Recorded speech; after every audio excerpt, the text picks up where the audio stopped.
Welcome back to AM Northwest. You know, when it comes to weddings, you want yours to stand out from the rest. And one way to do that is with the site you choose for your ceremony and reception.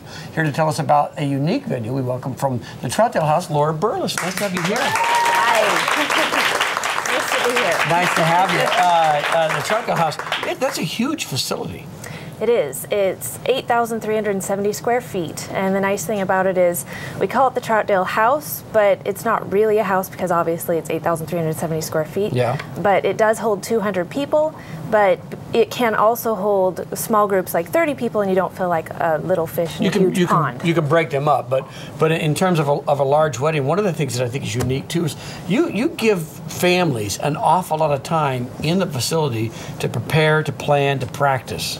Yes, we give 10-hour blocks of time for everybody's weddings because a lot of places give you 4 to 6 hours, and I know when I was a bride, time was of the essence. You want to absorb your wedding day, you want to remember your wedding day, and if you have just a little bit of time, you're like, wow, what happened? It's gone.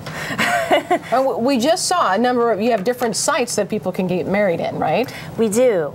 We have a patio site that you can get married outside if the weather's nice, as well as Depot Park, which sits right beside us, which also if the weather's nice, and then we also have our indoor ceremony options. So that can also be determined the day of. We can just convert it over because obviously we live in Oregon, so you don't know what's going to happen. Now, when I got married, I know that the big concern was, where is my wife and all of her friends going to go and get ready and complain about the men?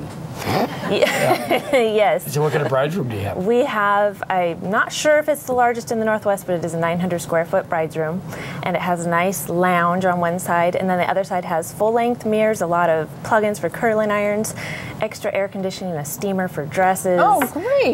Lots of things you can fit, well, 900 square feet, so you can fit a lot of people up there. It's like a small home for a lot of people, isn't it? It is. Yeah. And the brides love it, and big gowns fit comfortably because I know that I've been in a lot of weddings and I was in little boxes sweating with all these people in curling irons and you're fighting over a mirror. Well, there's lots of room to spread out. I always call one part of the bride's room a disaster area because that's where all the clothes and the bags and the curling irons are. Right. And then the other side's the lounge where you close the curtains and you relax over there.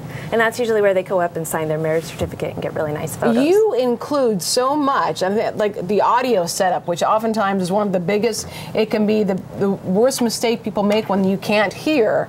Yes. So how you have the audio all set up ready to go, and the other thing is you do cleanup. We do. We did just recently add the audio because that is an important thing, and we have a wireless microphone that can go out to the park and out on the patio and inside the building and make all announcements to be heard. And then the cleanup, we really wanted to include that because a lot of venues that allow you to bring in your own food make you clean it all up too. Well, right. We didn't want to see people in their formal attire lugging out garbage or scrubbing sinks, so we have a cleaning crew that comes through and they don't have to worry about that. That makes it so much easier. And then for the groom, I know the groom's room is never as nice as the bride's groom, but you have amenities for the groom in the party, don't you? Yes, there is a groom's room. That was important when we were finding a venue. My husband said, by the way, you didn't ask the grooms have to have a groom's room. You didn't care. Yeah.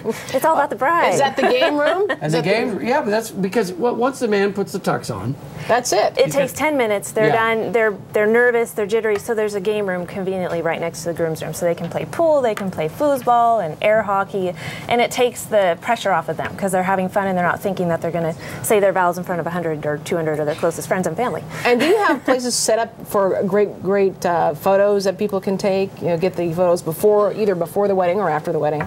Oh, because we're right in downtown Troutdale, there's wonderful photo opportunities. There's railroad tracks beside us that make great photos. There's Old Water Tower. There's Depot Park. There's the Harlow House, which is just a short 3-minute walk away from us. And then because we also do give that 10-hour block of time, because everything's so close, because we're the gateway to the gorge, they can also go to Multnomah Falls and get some pictures, go to the Vista House and get some pictures, and return because they have 10 hours. And what's great is the fact that you can have your wedding and reception all on one site and stress-free is very nice. Well, folks, so if you're planning a wedding or you know someone who is,